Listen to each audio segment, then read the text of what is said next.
پھر سب کچھ بدل گیا، اس کا ماحول، اس کا گھر، اس کا اسکول بھی۔ پہلے وہ شلوار قمیص پہن کے کپڑے کا تھیلا گلے میں لٹکا کر ہاتھ میں تختی گھماتا اسکول جاتا تھا۔ پھر وہ نکر شرٹ میں رنگین بیگ لے کر ایک انگلش میڈیم اسکول میں جانے لگا۔ ہر طرح کے مزے تھے، بس ابو سے اس کی جان جاتی تھی۔ اس کی ماں اس کے جتنے لاڈ اٹھاتی، ابو اتنا ہی کھینچ کے رکھتے۔ سب کچھ بدل گیا تھا، مگر اس کا مزاج اب بھی سادہ ہی تھا۔ وہ اپنے کلاس فیلو سے بہت آرام سے دھوکا کھا جاتا۔ شرارت کسی اور کی ہوتی، پکڑوا اسے دیا جاتا۔ اس کی سادگی اور بھولے پن کی وجہ سے وہ بدھو کے نام سے مشہور ہو گیا۔ یہ دور بھی گزر گیا۔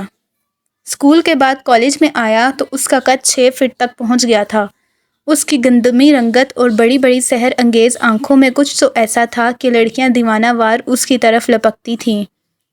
مگر اس پہ ہر وقت ابو کا ہوا سوار رہتا، جب ہی کسی لڑکی کے نزدیک بھی نہ بٹکتا، بلکہ اس نے تو دبے پاؤں امی سے کہا تھا، مجھ سے کو ایجوکیشن میں نہیں پڑھنا، آپ ابو سے کہیں مجھے بوائز کالج میں بھیج دیں۔ اس کی ماں نے سنا اور افسردگی سے مسکرا دی، بیٹا کیا حرج ہے، مقصد تو تعلیم حاصل کرنا ہے نا، تمہارا باپ میری کہاں سنے گا۔ اور وہ خاموش ہو گیا تھا۔ وہ جان گیا تھا اس کی ماں سالہ سال گزر جانے کے باوجود اس کے باپ کے دل میں ذرا سی بھی جگہ حاصل کرنے میں ناکام رہی تھی۔ وہ اس کے باپ کی خالہ زاد کزن تھی اور اس کے باپ کی نہیں، دادی کی پسند تھی۔ اس کا باپ عبدالماجد شاید کسی اپنے جیسی حسین طرح دار عورت کو پسند کرتا تھا۔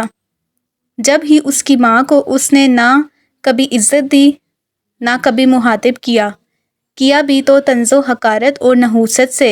ایک جھگڑا ہوتا اور اس کی ماں کئی مہینوں تک نانی کے گھر بھیج دی جاتی۔ اس ادھر ادھر کے چکر میں اس کی تعلیم کا اتنا حرج ہو رہا تھا، چنانچہ نانی نے اس کا مستقل داخلہ گاؤں ہی کے اسکول میں کرا دیا تھا۔ ابو نے بھی اعتراض نہیں کیا تھا، شاید انہیں بیوی کے ساتھ بیٹے سے بھی کسی محبت کا احساس نہیں ہوتا تھا۔ مگر ان کے طرز زندگی کو دیکھتے ہوئے ایک مرتبہ ان کی بہن نے ان کو سمجھایا، وہ نہ صرف پڑھی لکھی تھیں بلکہ عمر میں بھائی سے بڑی بھی تھیں۔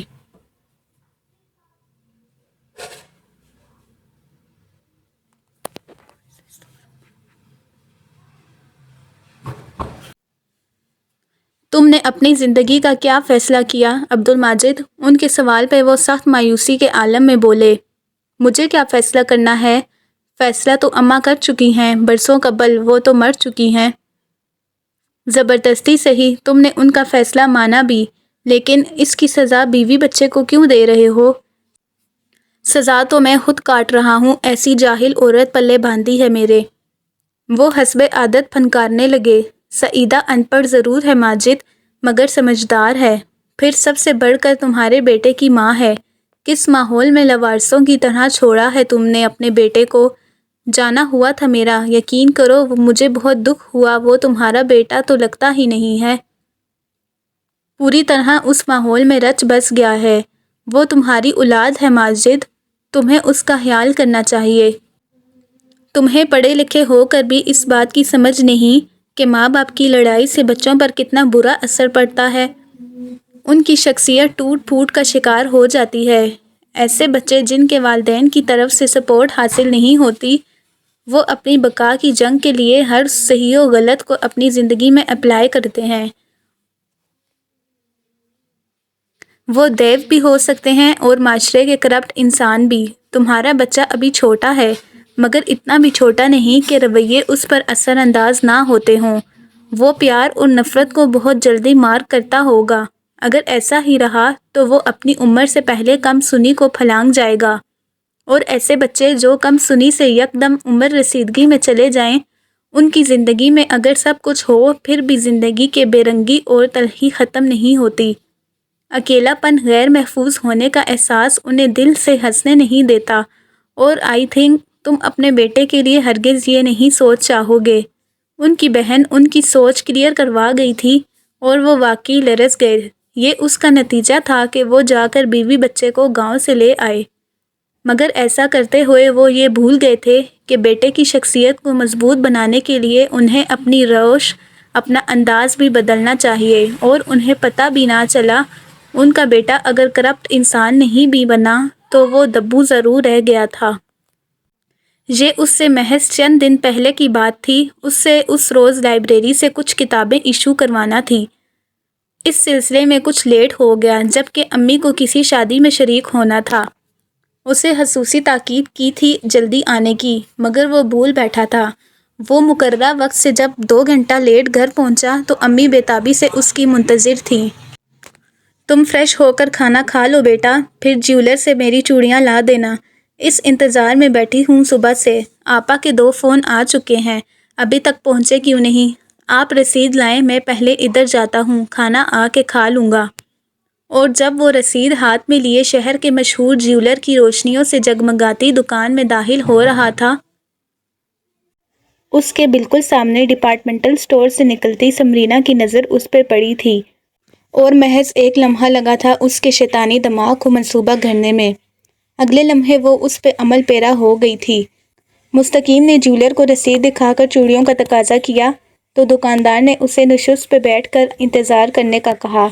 مستقیم بیٹھنے کی بجائے گھوم پھر کر شوکیس میں لگے خوبصورت اور چمکتے دمکتے زیورات کو سرسری نظر سے دیکھنے لگا۔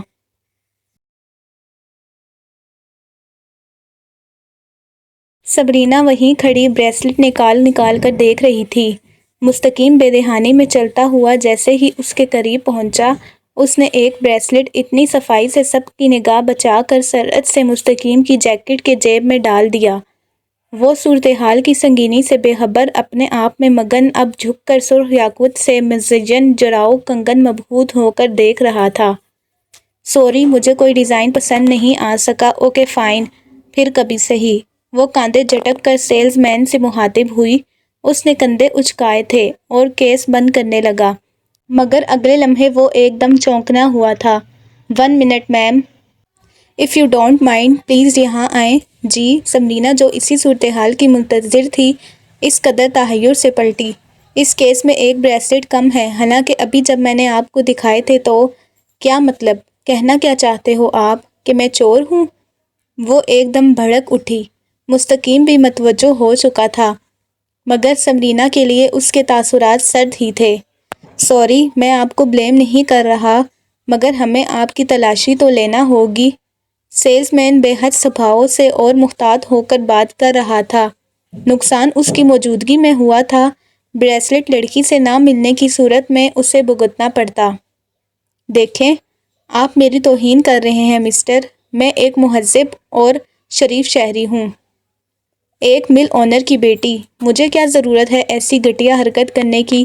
اور ویسے بھی آپ شک صرف مجھ پہ کیوں کر رہے ہیں، جبکہ آپ جانتے ہیں جب میں بریسلٹ دیکھ رہی تھی تو یہ لڑکا بھی بالکل میرے برابر کھڑا تھا۔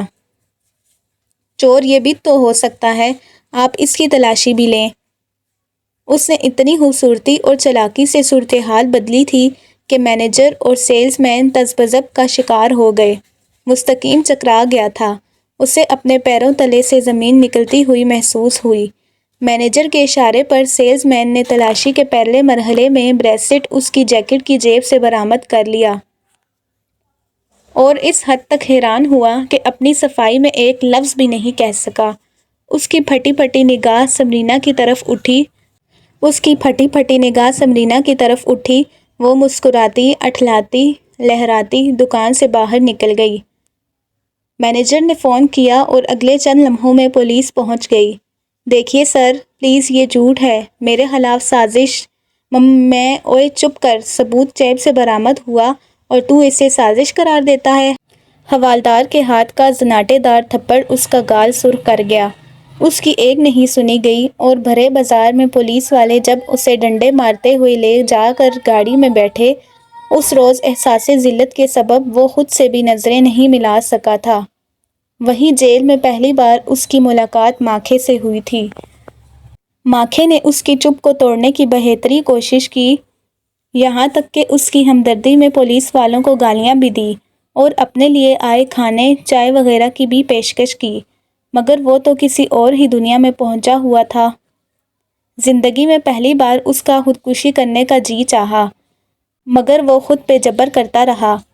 ابو کو یقیناً اس کی گرفتاری کا علم ہو چکا تھا، مگر ابو اس کی ضمانت کو نہیں آئے۔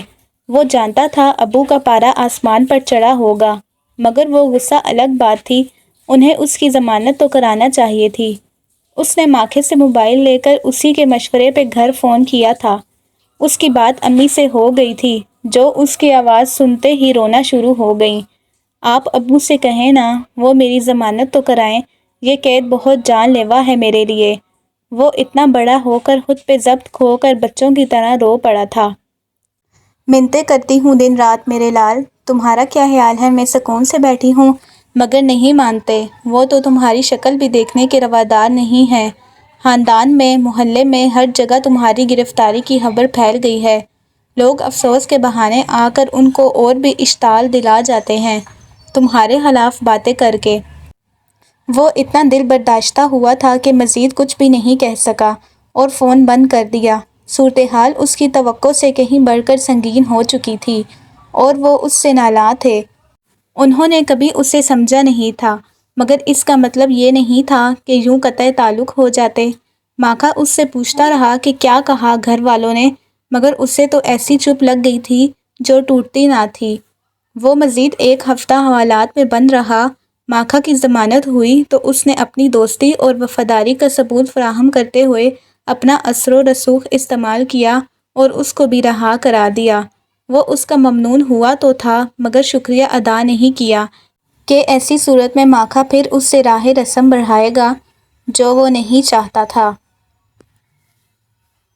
وہ اپنے محلے میں داخل ہوا تو محلے کے کئی لوگوں سے اس کا سامنا ہوا۔ وہ اسے دیکھ کر پہلے چونکتے، پھر کترا کے گزر جاتے، یا پھر اس سے ان قصوں کی تفصیل جاننے کی کوشش کرتے جو اس کی غیر موجودگی میں اس کے حوالے سے مشہور ہو چکے تھے۔ اس کا جی چاہا ایسے سوالات کرنے والوں کا منہ نوچ لے، مگر خود پہ ضبط کرتا ہوا اپنے گھر کی جانب بڑھتا رہا۔ بند دروازے پہ دستک کی ضرورت پیش نہیں آئی تھی کہ دروازہ یوں ہی بڑھا ہوا تھا۔ وہ اندر داخل ہو گیا۔ اتنے بڑے گھر پہ ایک عجیب سی ویرانی کا پہرا تھا، یوں جیسے کوئی صدیوں سے یہاں رہتا ہی نہ ہو۔ اس نے اپنے ہی گھر میں خود کو اجنبی محسوس کیا تھا۔ قدرے جھجکے ہوئے انداز میں وہ امی کے کمرے کی طرف بڑھا۔ امی، امی، اس نے آہستہ سے پکارا۔ جائے نماز پہ بیٹھی امی اس کی آواز پہ چونکی اور اگلے ہی لمحے وہ جھٹکے سے مڑی تھی۔ اسے روبرو پا کے ان کی آنکھیں حیرت، خوشی اور غیر یقینی سے ساکن رہ گئیں۔ وہ آہستگی سے مسکرا دیا اور بڑھ کر خود ان سے کسی ننھے بچے کی طرح لپٹ گیا۔ یا اللہ تیرا شکر، اب تو مجھے لگنے لگا تھا تیری راہ تکتے میری آنکھیں پتھر ہو جائیں گی۔ امی زاروں کی طار آنسو بہاتے ہوئے اس کے چہرے کے نقوش والہانہ انداز میں چوم رہی تھیں۔ مستقیم کو لگا جیسے اس کے اندر جنموں کی پیاس بجھنے لگی ہو۔ وہ ایک دم آسودہ ہونے لگا۔ کیا حشر کر دیا ظالموں نے میرے چاند کا! چل اٹھ، نہا دھو لے، میں تازہ کھانا بناتی ہوں، پھر آرام کر لینا۔ امی نے نرمی سے سر تھپک کر اسے اٹھایا تو وہ مسکراتے ہوئے اٹھا تھا۔ پھر انہیں دیکھ کر شوخی سے بولا، مٹر پلاؤ بنائیے گا امی، وہاں آپ کے ہاتھ کے ذائقے کو بہت مس کیا ہے۔ پھر میں آپ کو بتاؤں گا یہ سب میرے ساتھ کس نے کروایا۔ آپ کو یقین ہے نا امی کہ آپ کا بیٹا مجرم نہیں ہے؟ اس کی آنکھیں اپنی صفائی دیتے ایک دم پانیوں سے بھیگ گئیں۔ ارے چور کو تو گرم توے پہ بھی بٹھا کر پوچھا جائے کہ وہ چور ہے تو وہ تب بھی نہ مانے۔ ساری دنیا میں بدنامی کے اشتہار لگا کر یہاں آنے کی تمہیں جرأت کیسے ہوئی؟ میرے گھر میں کسی مجرم کی کوئی جگہ نہیں، دفع ہو جاؤ یہاں سے۔ ابو جان کب وہاں آ گئے تھے؟ وہ ایک دم دھاڑے۔ امی خائف ہو کر تھر تھر کانپنے لگیں، جبکہ مستقیم نے ہونٹ بھینچ لیے۔ وہ ان کے غصے کو بجا سمجھتا تھا، مگر یہ محض الزامات تھے۔ وہ انہیں حقیقت سے آگاہ کرنا چاہتا تھا۔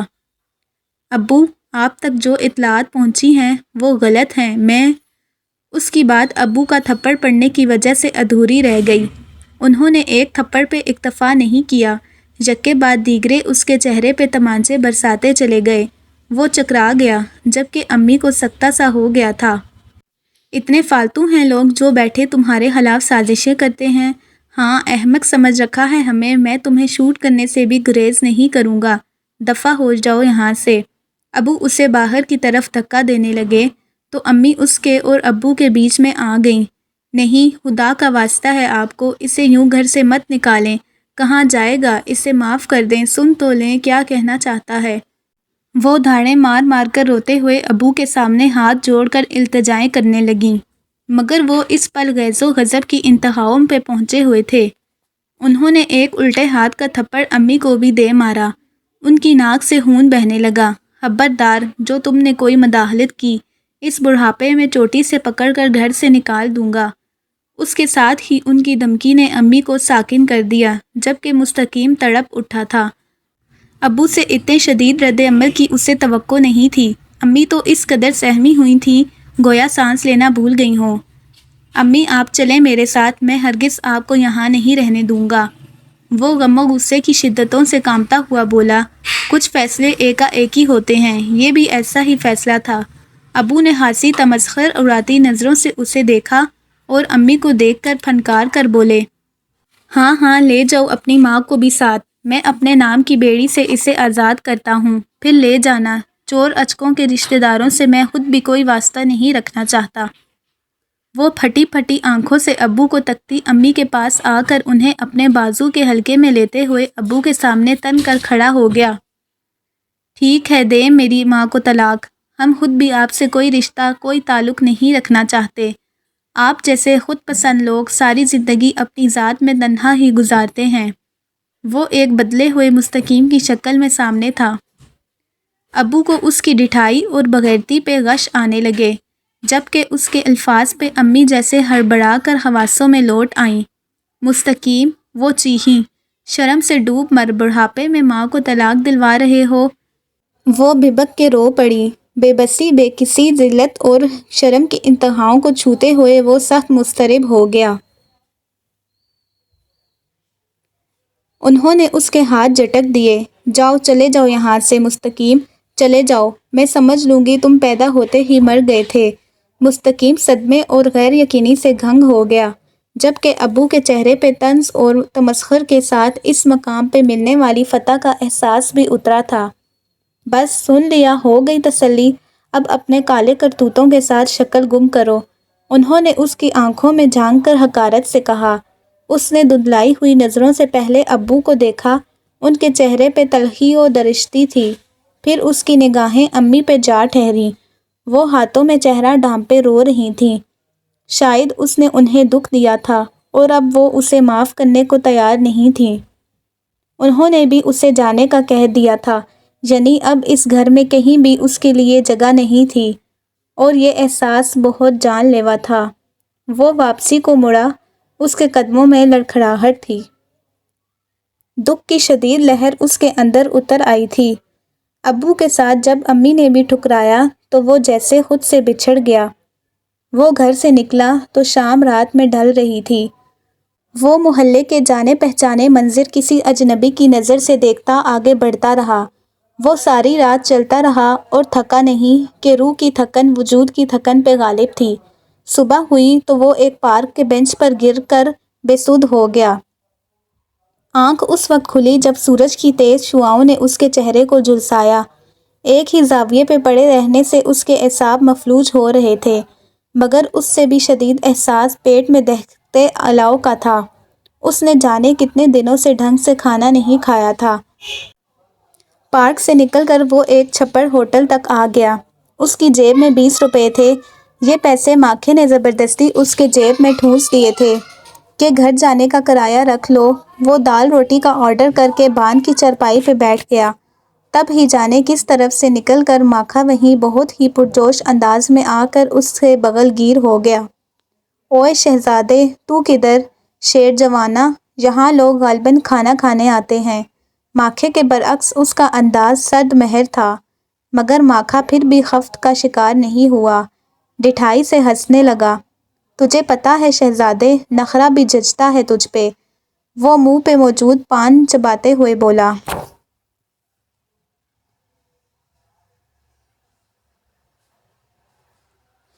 اس وقت ہوٹل کے ملازم نے اس کے آگے کھانا لا کر رکھا۔ پلاسٹک کی چنگیر میں 2 تندوری روٹیاں، تام چینی کی پلیٹ میں ماش کی بنی ہوئی دال جس پہ باریک کٹی ہوئی پیاز ڈالی گئی تھی، ساتھ دہی کی چٹنی اوئے ککڑ کی ٹانگیں لا ہمارے ببر شیر کے لیے، تجھے نہیں پتا یہ ہمارا مہمان ہے؟ ماکھے نے ملازم کو جھاڑ ڈالا۔ ملازم نے سہم کر جی اچھا جناب کہا اور سرعت سے پلٹ گیا۔ اس سے مستقیم نے اندازہ لگایا اس علاقے میں ماکھے کی داغ بیٹھی ہوئی ہے، مگر اسے کیا، وہ تو ماکھے سے نہیں دبتا تھا۔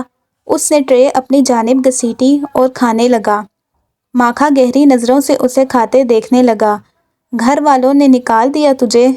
نسوار کی پڑیا نکال کر چٹکی منہ میں رکھتے ہوئے اس کا سوال اتنا غیر متوقع تھا کہ مستقیم کنوالا منہ کی طرف لے جاتا ہاتھ اسی زاویے پہ ساکن ہو گیا۔ ماکھے کی زیرک نگاہ نے اس کے چہرے پہ اترتے اذیت کے رنگوں کو دیکھا اور گہرا سانس بھر کے بولا، میں نے کہا تھا نا یہ دنیا بہت ظالم ہے۔ مستقیم سے اس کی طرف نگاہ بھر کے دیکھا نہیں گیا۔ اسے لگا تھا اسے ایک بار پھر کسی نے سربزار عریاں کر دیا ہو۔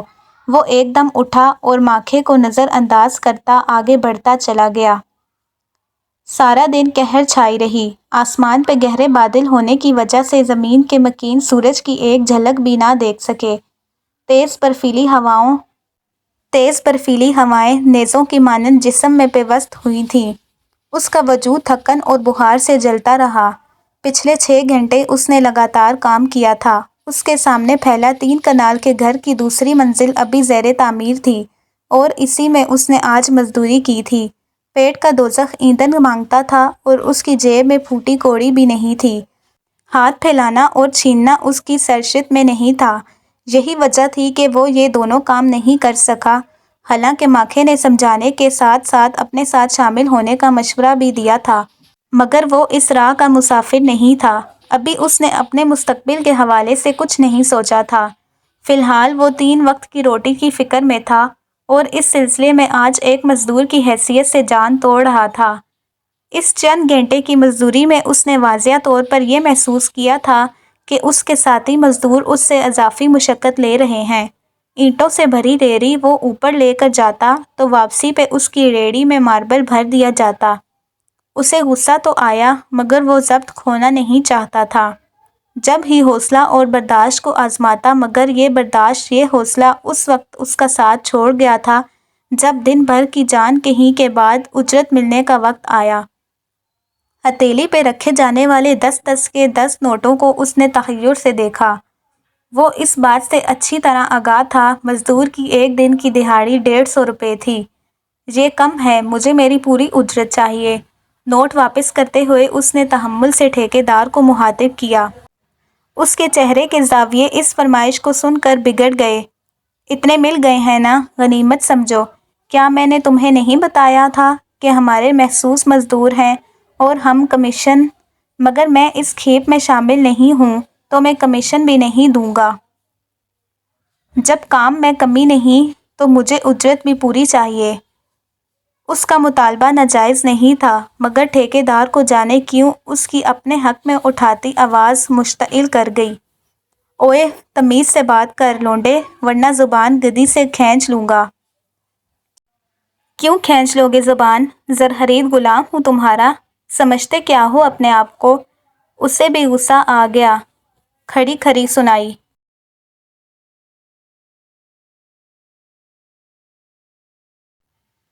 ٹھیکیدار نے تلملا کر اس کا گریبان پکڑا اور آس پاس کھڑے مزدور اس کے ایک اشارے پہ حرکت میں آئے تھے۔ پھر ہر طرف سے اس پہ لاتوں، گھونسوں اور تھپڑوں کی گویا بارش برسا دی گئی۔ اس طرح شاید وہ ٹھیکیدار کو اپنی وفاداری کا ثبوت پیش کر رہے تھے۔ اوئے تجھے جرأت کیسے ہوئی ٹھیکیدار صاحب سے بدکلامی کرنے کی؟ مستقیم جتنا بھی شہروز اور بہادر ہوتا، اتنے آدمیوں کا مقابلہ نہیں کر سکتا تھا۔ اگلے چند لمحوں میں اس کا حلیہ بگڑ چکا تھا۔ اس واقعے کے بعد وہ ایک بار پھر بہت بددل ہو گیا اور یہ اس کی ذہنی ابتری ہی تھی کہ ایسے لمحوں میں جب ایک بار پھر ماکھے نے اسے اپنے ساتھ شامل ہونے کی دعوت دی تو وہ ہمیشہ کی طرح انکار نہیں کر سکا۔ یہ نہیں تھا کہ دنیا سے اچھے لوگوں کا خاتمہ ہو گیا تھا یا اچھائی رخصت ہو گئی تھی، مگر شاید قسمت اس کے ساتھ کوئی کھیل کھیل رہی تھی۔ ماکھا نے اسے سمجھایا تھا، دیکھ دنیا بہت خراب ہے، بنا جرم کے تجھے مجرم بنا دیا، تجھے لوٹا، اب تو وہی انداز اپنا لے اگر جینا چاہتا ہے تو۔ اس نے مایوسی کی انتہائی کیفیت میں اس راستے کو اپنا لیا جس پہ نہ چلنے کی اس نے خود سے عہد باندھے تھے۔ اب اگر اسے اپنایا تھا تو اس سے لمحہ بھر کا بھی ملال نہیں تھا۔ وہ دنیا کو وہی لوٹانے جا رہا تھا جو اسے نہ چاہتے ہوئے بھی دیا گیا تھا۔ اب اسے اس بات پہ دکھ اور افسوس بھی نہیں تھا کہ معاشرے کی ناانصافیوں اور انسانی رویے کی بدصورتی نے اس سے اس کی سادگی اور معصومیت چھین لی تھی۔ اس کی شرافت کو اس کی کمزوری اور بزدلی سے تعبیر کیا گیا تو اسے شرافت اور نرمی سے نفرت ہو گئی۔ اس معاشرے کو شرافت کی زبان سمجھ میں نہیں آئی تو اس نے ہاتھ میں ڈنڈا پکڑ لیا۔ پلیز چینل کو سبسکرائب اور ویڈیو کو لائک کریں۔ ملتے ہیں نیکسٹ ایپیسوڈ کے ساتھ۔ اللہ حافظ۔